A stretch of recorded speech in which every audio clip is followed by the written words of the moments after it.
Exclusive तस्वीर आ चुकी है। ਇਹ ਮੁਲਜ਼ਮਾਂ ਦੀ ਤਸਵੀਰ ਸਾਹਮਣੇ ਆ ਗਈ ਹੈ। ਦਹਿਸ਼ਤਗਰਦਾਂ ਦੀ, ਅਤਵਾਦੀਆਂ ਦੀ, ਬੱਬਰ ਖਾਲਸਾ ਦੇ ਇਹ ਤਸਵੀਰ ਆ ਚੁੱਕੀ ਹੈ। ਇਹਨਾਂ ਦੇ ਨਾਂ ਗੁਰਪ੍ਰੀਤ ਨੇ, ਪਰਮਿੰਦਰ, ਅਮਨਦੀਪ ਤੇ ਭੁਪਿੰਦਰ। ਇਹ ਚਾਰੋਂ ਦੋਸ਼ੀ, ਇਹ ਚਾਰੇ ਅਤਵਾਦੀ ਜਿਨ੍ਹਾਂ ਦੇ ਵੱਲੋਂ ਇਹ ਜ਼ਖੀਰਾ ਲੈ ਕੇ ਜਾਇਆ ਜਾ ਰਿਹਾ ਸੀ, ਜੋ ਪਾਕਿਸਤਾਨ 'ਚ ਬੈਠੇ ਹੋਏ ਹਰਿੰਦਰ ਰਿੰਦਾ ਦੇ ਸਿੱਧੇ ਸੰਪਰਕ 'ਚ ਸਨ। एक वड्डा नैक्सस, एक वड्डी गैंग, एक वड्डा ग्रुप कह सकते हैं दहशतगर्दां दा बब्बर खालसा दे चार अतवादी ने जिन्हां दे वल्लों सारी गिणी मिथी साजिश सी, एक वड्डा कह सकते हैं धमाका कीता जाना सी या होर इस तो भी कुछ खास कह लईए तां हो सकदा सी, वापर सकदा सी, पर बचा रहा गनी बत रही है। तस्वीर लगातार न्यूज़ 18 पंजाब तुहानूं दिखा रहे, लगातार अपडेटेड तस्वीरां सब तो पहला असीं न्यूज़ 18 पंजाब दे दर्शकां तक पहुंचा रहे हैं कि किस तरह दे नाल ਇਹ ਸਭ ਕੁਝ ਤਸਵੀਰਾਂ ਸਾਹਮਣੇ ਆ ਰਹੀਆਂ ਨੇ। ਔਰ ਖਾਸ ਤੌਰ ਤੇ ਲਗਾਤਾਰ ਇਹੀ ਉਡੀਕ ਸੀ ਕਿ ਉਹ ਚਾਰ ਮੁਲਜ਼ਮ, ਉਹ ਚਾਰ ਦੋਸ਼ੀ ਕੌਣ ਨੇ। ਸੋ ਲਗਾਤਾਰ ਅਸੀਂ ਗਰਾਊਂਡ ਤੇ ਪਹੁੰਚ ਰਹੇ ਹਾਂ, ਜਿੱਥੇ ਜਿੱਥੇ ਵੀ ਤਾਰ ਜੁੜਦੇ ਨੇ। ਖਾਸ ਤੌਰ ਤੇ ਜੇਕਰ ਹਰਿਆਣਾ ਤੋਂ ਗੱਲ ਕੀਤੀ ਜਾਏ, तेलंगाना तो गल की जाए तो हुण नंदेड़ साहब, क्योंकि पहला ही जखीरा जिहड़ा एक खेप उत्थे सप्लाई हो चुकी है, जो जानकारी दी है। इस करके नंदेड़ साहब चलते हैं। जमीर खान साडे पत्रकार ने उत्थों जुड़े ने साडे नाल गलबात दे लई, ग्राउंड ते मौजूद ने। जमीर, क्या कुछ आपके पास जानकारी, क्योंकि सबसे बड़ा सवाल कि एक जो सामग्री की खेप है, एक बड़ा जखीरा कहा जा सकता है, वो पहले ही नंदेड़ साहब में सप्लाई किया जा चुका है। जी बिल्कुल, यहाँ पर बड़ी मिकदार में जो सो एक्सप्लोजिव और धमाकाखेज चीजें बरामद हो चुकी थी। पुलिस उस वक्त से ही अलर्ट थी कि इससे रिलेटेड लोग कौन कौन लोग जुड़े हैं और कहाँ ये सब चीजें सप्लाई हो रही है और कौन लोग इसमें इन्वॉल्व है। और इस बीच एक बड़ा अपडेट ये हुआ था कि 5 अप्रैल को नांदेड़ में एक बड़े जो कंस्ट्रक्शन लाइन के कारोबारी थे संजय बियानी, उनका मर्डर केस हुआ था। उसमें भी जो है सो उसके पुलिस का ऐसा डाउट है कि जो रिंदा, हरविंदर सिंह रिंदा जो पूरा इस मामले का एक्यूज बताया जा रहा है, वो उससे उसके गैंग से लिंक जुड़े भी मिल रही थी। तो उसको भी ट्रेस आउट करने के लिए या उसमें जो लोग मर्डर किए उनको सर्च करने में भी पुलिस की कार्रवाई चल रही थी। और आज जो 4 अरेस्टिंग हुई है, उसके बारे में हम यहाँ के लोकल पुलिस से मुसलसल टच में है और वो अपडेट पूरे ले रहे हैं। वो जैसे उनके पास तो आधिकारिक रूप से जानकारी आती है, तो वो बिल्कुल यहाँ से उसके क्या कुछ लिंक थे, यहाँ कहाँ पे वो चीजें पहुंचाई जाने वाली थी, इस तरह की सारी जानकारी पुलिस हमको देने वाली है। जमीर, लेकिन बात की जाए तो भी बड़ी खेप की, तो उसके लिए क्या कुछ किया जा रहा है अगर राज्य स्तर पर बात करते हैं? क्योंकि अगर इतना बड़ा खेप वहां पे सप्लाई हो चुका है तो बहुत ही ज्यादा जरूरत है कि इसी समय जो टीम है वो अलग अलग जुटे और उसके लिए कार्रवाई शुरू की जाए। इसके लिए आपके पास क्या कुछ जानकारी, क्योंकि नंदेड़ साहब की बात करते हैं तो सीधे तौर पर पंजाब के लोग जो हैं वो जुड़े हुए हैं। मैं आपके पास आऊंगी, अब बने रहे हमारे साथ। तस्वीरां ਜਿਹੜੀਆਂ ਨੇ ਅਪਡੇਟਡ ਸਾਹਮਣੇ ਆਈਆਂ ਨੇ, ਇਸ ਵੇਲੇ ਦੀਆਂ ਐਕਸਕਲੂਸਿਵ ਤਸਵੀਰਾਂ ਨੇ ਨਿਊਜ਼ 18 ਪੰਜਾਬ ਦੇ ਕੋਲ, ਜੋ ਅਸੀਂ ਦਰਸ਼ਕਾਂ ਤੱਕ ਪਹੁੰਚਾ ਰਹੇ ਹਾਂ। ਜਦੋਂ ਇਹਨਾਂ ਦੋਸ਼ੀਆਂ ਨੂੰ, ਬੱਬਰ ਖਾਲਸਾ ਦੇ ਅਤਵਾਦੀਆਂ ਨੂੰ ਪੇਸ਼ੀ ਦੇ ਲਈ ਲਿਜਾਇਆ ਜਾ ਰਿਹਾ ਹੈ, ਯਾਨੀ ਕਿ ਕੋਰਟ ਦੇ ਵਿੱਚ ਪੇਸ਼ ਕਰਨ ਦੇ ਲਈ ਜਦੋਂ ਟੀਮ ਲੈ ਕੇ ਗਈ ਹੈ ਪੁਲਿਸ ਟੀਮ, ਤਾਂ ਕਿਸ ਪਹਿਰੇ ਦੇ ਨਾਲ ਲੈ ਕੇ ਗਈ ਹੈ, ਉਹ ਸਾਫ਼ ਤੌਰ ਤੇ ਤਸਵੀਰਾਂ ਨਜ਼ਰ ਆ ਰਹੀਆਂ ਨੇ। ਐਕਸਕਲੂਸਿਵ तस्वीरें ਤੁਹਾਨੂੰ ਵਿਖਾ ਰਹੇ ਹਾਂ। सो शंकर आनंद है साडे नाल। शंकर, क्या कुछ जानकारी आपके पास? देखिए, जिस तरह से करनाल पुलिस ने एक बड़ी कार्रवाई को अंजाम देते हुए आतंकी संगठन बब्बर खालसा के से जुड़े हुए तमाम बड़े इनपुट्स को सामने लाया है। ठीक है, आपको भी मैं रोकना चाहूंगी शंकर, आपको भी रोकना चाहूंगी। लगातार अपडेटेड जो भी कुछ है हम अपने दर्शकों तक सबसे पहले पहुंचाना चाहते हैं। सो खास तौर पर इस दी गल की जाए तो हरियाणा तो साडे पत्रकार, करनाल तो साडे पत्रकार हिमांशु नारंग ने एक होर रिपोर्ट भेजी है, वो असीं दर्शकों तक पहुंचाइए।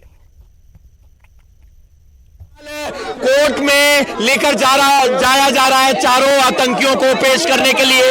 मधुबन थाना क्षेत्र से लेकर जाया जा रहा है और चारों का संबंध पाकिस्तान से सामने निकल कर आया है और फिलहाल कोर्ट में पेश किया जाएगा और उसके बाद जो है वो इनका पुलिस रिमांड हासिल किया जाएगा। पुलिस को एक बड़ी कामयाबी हाथ लगी है, क्योंकि सीधा संबंध जो है वो पाकिस्तान से बताया गया है। ये 4 आतंकी जो है करनाल पुलिस ने अरेस्ट किए हैं और फिलहाल आप देख सकते हैं एक बड़ी कामयाबी करनाल पुलिस को हाथ लगी है और फिलहाल इन 4 आतंकियों को कोर्ट में पेश किया जाएगा। एक बड़ी कामयाबी करनाल पुलिस को हाथ लगी है।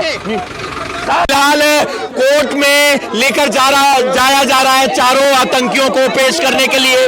मधुबन थाना क्षेत्र से लेकर जाया जा रहा है और चारों का संबंध पाकिस्तान से सामने निकल कर आया है और फिलहाल कोर्ट में पेश किया जाएगा और उसके बाद जो है वो इनका पुलिस रिमांड हासिल किया जाएगा। पुलिस को एक बड़ी कामयाबी हाथ लगी है क्योंकि सीधा संबंध जो है वो पाकिस्तान से बताया गया है। ये चार आतंकी जो है करनाल पुलिस ने अरेस्ट किए हैं और फिलहाल आप देख सकते हैं एक बड़ी कामयाबी करनाल पुलिस को हाथ लगी है और फिलहाल इन चार आतंकियों को कोर्ट में पेश किया जाएगा। एक बड़ी कामयाबी करनाल पुलिस को हाथ लगी है।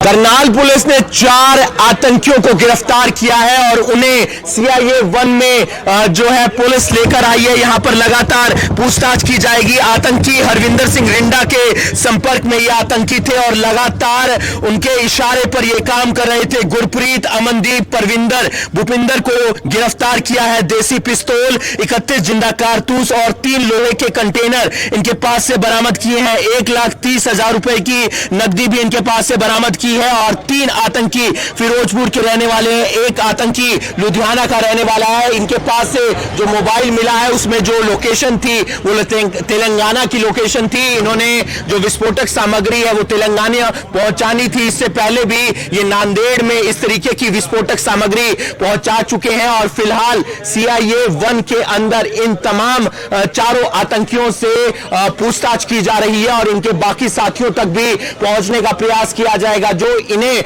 विस्फोटक सामग्री मिली है वो एक खेत में मिलती है, पंजाब के अंदर ड्रोन के जरिए मिलती है और इनका काम था पंजाब से लेकर इसे तेलंगाना तक पहुंचाना और इसके लिए पाकिस्तान से इन्हें ऑर्डर मिला था। यानी कि बड़ी वारदात को ये अंजाम देना चाहते थे लेकिन उससे पहले ही करनाल पुलिस को एक बड़ी कामयाबी हाथ लग जाती है।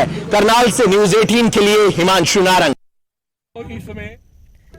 सो लगातार की आखिरकार इस वेले दी रिपोर्ट पहुंचा रहे हैं क्योंकि इस वेले बड़ी खबर यह है कि जिस तरह दे नाल बड़ा अंजाम दिता जाना सी कबड्डी घटना और एक्सक्लूसिव तस्वीर लगातार दर्शकों तक पहुंचा रहे हैं कि आखिरकार जो ये ले जाया गया और इस वेले जो अपडेट सामने आई है कि CIA के दफ्तर पहुंचाया गया, उन्होंने लेके जाया गया, उत्थे सवाल जवाब हो रहे हैं। साजिश का मास्टरमाइंड उसकी तस्वीर तुहानूं विखा रहे हैं हरिंदर रिंदा और दूसरे पासे हुण जिहड़े मुख दोषी ने यानी कि अतवादी ने उन्हां दी तस्वीरां भी चारां दी आ चुकियां ने सामने जो 3 फिरोजपुर दे नाल संबंधित ने और एक लुधियाना का वसनीक है जिसके वालों सारे इकट्ठे मिलकर जिहड़े इस वड्डी साजिश नूं अंजाम देने की फिराक दे विच सन। पर फिलहाल सवाल यह है कि पंजाब तो यह जखीरा निकल चुकिया सी, पंजाब के फिरोजपुर दे विच सप्लाई होया एक सरहद तो दूजी सरहद तक, यानी कि जेकर फिरोजपुर तो लैके अंबाला क्रॉस कर चुके हैं तो हुण पंजाब दे विचों यह जखीरा निकलिया तो निकलिया किवें। सवाल बड़े ने कि आखिरकार किवें यह सारा कुछ होया और क्यों ये सारी फोर्सिस दे नक दे हेठां दी जिहड़े मुलजम ने वो चले गए। तो करनाल दे विच जाके बस्ताड़ा टोल प्लाजा दे कोल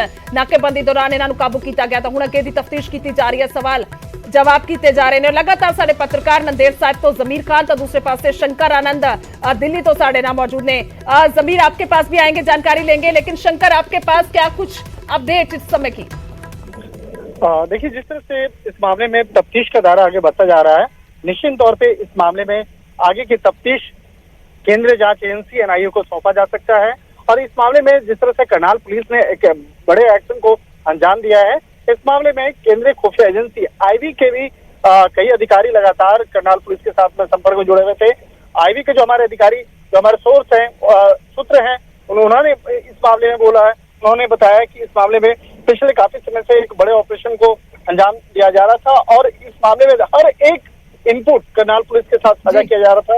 हालांकि करनाल पुलिस के जो वरिष्ठ अधिकारी हैं उनके साथ ही डायरेक्ट सीधे तौर पर जानकारी दी जा रही थी। और जिस तरह से भूपेंद्र, अमनदीप, परमिंदर, गुरप्रीत के बारे में जानकारी मिली है और जिस तरह से उसके मोबाइल फोन से काफी महत्वपूर्ण जानकारी शुरुआती तौर पर करनाल पुलिस को मिली है, निश्चित तौर पे उसको जांचा जाएगा, उसको परखा जाएगा और किस तरह से बकायदा लोकेशन पाकिस्तान की तरफ से भेजे जा रहे थे जी, वो सबसे महत्वपूर्ण है। किस तरह से जो फिरोजपुर का इलाका है या पंजाब से सटे हुए जो पाकिस्तान का जो बॉर्डर जहां से सटता है, बकायदा वहां पर किस तरह से हथियारों और ड्रग्स संबंधित इत्यादि की वहां पर सप्लाई होती है, जिस तरह से बकायदा ड्रोन के मार्फत से सप्लाई होती है, वो भी जांचा परखा जाएगा कि वो कौन कौन से लोग हैं जो इस तरह के मामलों का अंजाम देते हैं। और जिस तरह से इस मामले में कई राज्यों से जुड़ा हुआ कनेक्शन सामने आ रहा है, खासतौर पर जिस तरह से पंजाब, हरियाणा, राजधानी दिल्ली और इसके बाद तेलंगाना का जो कनेक्शन जुड़ा हुआ है, तो तेलंगाना में आखिर वहां पर इतना भारी विस्फोटक ले जाने का क्या प्लान रहा था? बड़े सवाल है शंकर, मैं आपके पास लौटूंगी। जमीर खान हमारे साथ है नंदेड़ साहिब से। जमीर, अगर मेरी आवाज पहुंच रही है तो मैंने भी पहले भी सवाल किया। सवाल यही है कि सीधे तौर पर आस्था जुड़ी हुई है लोगों की, तख्त साहिब है वहां पर, हजूर साहिब है नंदेड़ साहिब में, अगर ये जखीरा वहां पर पहले भेजा जा चुका है तो किस तरह से आगे कार्रवाई वहां की पुलिस और टीमें करती नजर आएंगी? क्या कुछ जानकारी आपके पास फिलहाल? जी देखिए, जिस वक्त पहली बार यहाँ पे सक्सेसफुली उनकी जो सप्लाई हुई थी स्फोटकों की, उस वक्त पुलिस से ये एक्सपेक्टेशन की जा रही थी कि पुलिस मेन जो एक्यूज है उन तक पहुंचेगी और पूरे जो है ये पूरे साजिश को सामने लाएगी। लेकिन पुलिस ने उस वक्त जो उठ के उस विस्फोटक के साथ जो लोग इन्वॉल्वमेंट जिनका मिला, वो सिर्फ जो अरेस्ट हुए थे उनके ऊपर ही उनकी एक्शन रही और कुछ हद तक इन्वेस्टिगेशन आगे बढ़ी, लेकिन पुलिस के हाथ आगे कुछ ज्यादा लग नहीं पाया जी। और ये इस तरह से ये मामला ऐसा चला। फिर बाद में जैसी रिंदा गैंग की तरफ से धमकियां देना, बड़े बड़े व्यापारियों को जो सो फिरौती के लिए उनको धमकी देना, उनसे फिरौती वसूल करना, इस तरह का मामला चल ही रहा था। तो फिर उसके बाद जैसे ये संजय बियानी का मर्डर केस सामने आया, उसके बाद पुलिस ने कम से कम 20 के करीब ऐसा इन्वेस्टिगेशन टीम बनाई। अलग अलग जगहों पे जो हिस्ट्री शीटर्स है जिनके ऊपर अलग अलग पुलिस स्टेशनों में केसेस दर्ज है, उनको भी करीब करीब अरेस्ट किया गया। कई देसी कट्टे बरामद किए गए, तलवार बरामद की गई, इस तरह के और हथियार भी बरामद पुलिस ने किए हैं जी। अब ये जो मामला सामने आया है, ये मामले ने पुलिस की मुश्किल है जो और बढ़ा रही है कि इस तरह से अगर कंटिन्यू ये सिलसिला चल रहा है तो कहीं ना कहीं पुलिस उन तक पहुंच नहीं पा रही जो मेन एक्यूज है। और यहाँ के जो सांसद है वो खुद ये कह रहे थे कि पुलिस खुद कहीं ना कहीं ये आतंकी संगठनों के या इस तरह के जो लोग हैं इनके दबाव में है और ये लोग लोकल पुलिस के इन्वेस्टिगेशन से बाहर का ये पूरा मैटर हो गया है। बिल्कुल एनआईए ऊपर लेवल की जांच एजेंसी ये मामले में कुछ कार्रवाई कर सकती है। बिल्कुल जमीर, सही है। और शंकर, अगर बात की जाए तो जैसे जमीर कह रहे हैं कि बिल्कुल राज्य की अब पुलिस का काम नहीं है, तो बाहर की, खासतौर पर केंद्र की जो है वो एजेंसियां देखें और खासतौर पर अगर ये काबू में आ चुके हैं तो सबसे पहला काम शायद यही होगा, इन्वेस्टिगेशन का पार्ट यही होगा कि जो पहले सप्लाई की जा चुकी है तो उसका क्या था वहां, उसका क्या किया जाना है, उसके लिए क्या प्लान है, ये पूछा जाएगा इनसे। देखिए, शुरुआती जांच में जिस तरह से शुरुआती तफ्तीश के दौरान ही पता चला कि पहले भी एक बार ऐसा इस तरह की सप्लाई वो कर चुका है, तो अभी तक तो एक बार में ही वो उसने स्वीकार किया है इन आरोपियों ने। लेकिन जब इससे पूछताछ की जाएगी आगे तो इससे पहले और वो कौन कौन से लोकेशन है और वो कहाँ वो कौन कौन से लोग जुड़े हुए हैं, कौन कौन से संदिग्ध आतंकियों के साथ में इनके कनेक्शन है, उसको भी जांचा और परखा जाएगा। कहीं ऐसा तो नहीं है कि पंजाब और हरियाणा को एक फिर से दो बड़े पैमाने पे एक बड़े विस्फोटक के साथ में दहलाने की साजिश थी। इसके साथ ही कहीं राजधानी दिल्ली में भी इसका कनेक्शन तो नहीं जुड़ा हुआ है। और हालांकि अभी शुरुआती दौर की जो पूछताछ हुई उसमें तेलंगाना का नाम लिया गया, तो तेलंगाना में ऐसे कौन से लोकेशन थे जहां पर इस विस्फोटक को पहुंचाना था और वहां पे कौन कौन से लोग हैं, उससे जुड़े हुए तमाम कनेक्शन को खंगालना बेहद जरूरी है। और जिस तरह से इस मामले में बब्बर खालसा की अगर बात करें तो बब्बर खालसा जो आतंकी संगठन है वो पिछले काफी समय से हरियाणा, पंजाब और राजधानी दिल्ली में इस तरह के बड़े आतंकी वारदात को अंजाम देने की कोशिश में जुटा हुआ है। लेकिन खुफिया एजेंसियां और स्थानीय पुलिस अधिकारियों के सहयोग के और बड़े बड़े जो आतंकी हैं उसके खिलाफ ठोस कार्रवाई हो रही है और शायद इसी का तकाजा है कि कोई बड़ा आतंकी हमला या बड़े आतंकी साजिश जो है वो सफल नहीं हो पा रही है। तो पुलिस काफी सतर्क है और उसी सतर्कता की वजह से इस तरह के आतंकियों के खिलाफ ठोस कार्रवाई हो रही है। अभी जब कोर्ट में पेश किया जाएगा, पेश करने के बाद उन चारों आतंकियों की रिमांड ली जाएगी और रिमांड में लेने के बाद उसके बाद जब आगे की जो पूछताछ होगी वो काफी महत्वपूर्ण होने वाली है।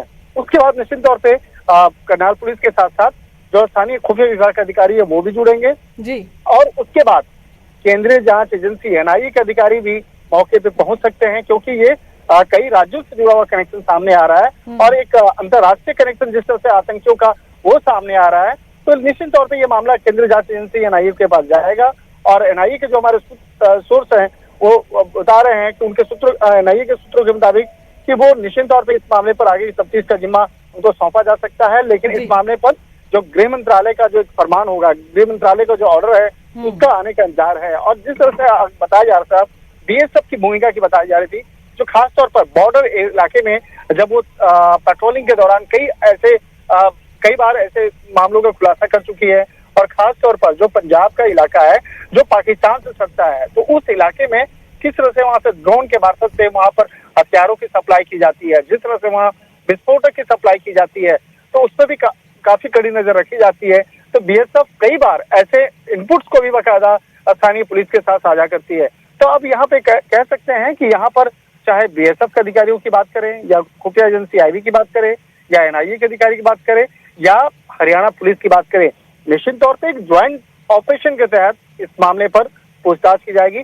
जब ज्वाइंट इंट्रोगेशन होगा तो निश्चित तौर पे कई जानकारियां जो है, महत्वपूर्ण जानकारियां वो निकल के सामने आएंगी और उसके आधार पर आगे इस ऑपरेशन को बढ़ाया जाएगा और उसके तहत अन्य दूसरे जो आतंकी हैं उसकी भी गिरफ्तारी की जाएगी।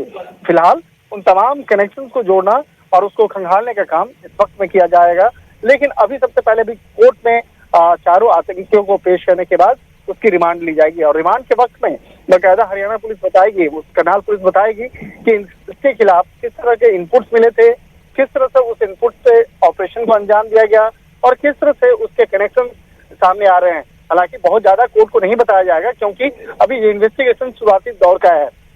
निश्चित तौर पे जो हमारे सोर्स हमारे बता रहे हैं, जो हमारे सूत्र बता रहे हैं इस मामले पर कि इस मामले पर बहुत ज्यादा जानकारी अभी कोर्ट के सामने नहीं दी जाएगी क्योंकि ये मामला अभी अंडर इन्वेस्टिगेशन है। इस मामले में तमाम इन्वेस्टिगेशन से जुड़े हुए कड़ियों को खंगालना है और उस पर आगे एक्शन करना है, इसलिए बहुत ज्यादा जानकारी नहीं दी जाएगी।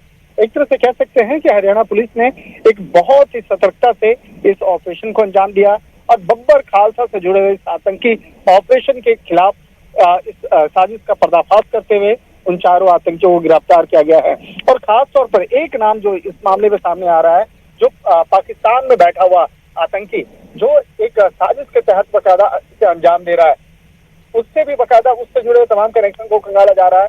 और एक दूसरी जो महत्वपूर्ण जानकारी है, जिस तरह से इन चारों गिरफ्तार आतंकियों में से एक आतंकी जो है, जिस तरह से बाकायदा जेल के अंदर में एक अन्य आरोपी से पहले मिला और जिस तरह से जेल से जुड़ा हुआ कनेक्शन सामने आया है, तो उससे भी पूछताछ होगी, उसको भी जल्द ही रिमांड पे लाया जाएगा और रिमांड पे लाने के बाद हरियाणा पुलिस से उससे पूछताछ करेगी और वो जानने का प्रयास करेगी किस तरह से वो जेल में रहने के दौरान पाकिस्तान के आतंकियों के साथ जुड़ा हुआ है। क्योंकि जिस तरह से एक तो देखा जाए आतंकी वो जेल के अंदर, लेकिन उसके पास इंफॉर्मेशन कहाँ से आ रहा है, कहाँ से उसके पास उसे निर्देश दिया जा रहा है और उसके बाद उसी के आधार पर ये चारों आतंकी जिस तरह से एक लोकेशन से दूसरे लोकेशन पहुंच करके विस्फोटक को बरामद लेते हैं अपने साथ में और अपने साथ में लेकर के जहां से निकलने की तैयारी होती है, तो कहीं न कहीं एक कहा जा सकता है कि इनके तार जो है कई जगह पे जुड़े हुए हैं और उस तार को खंगालना, उसको उस मामले पर पर्दाफाश करना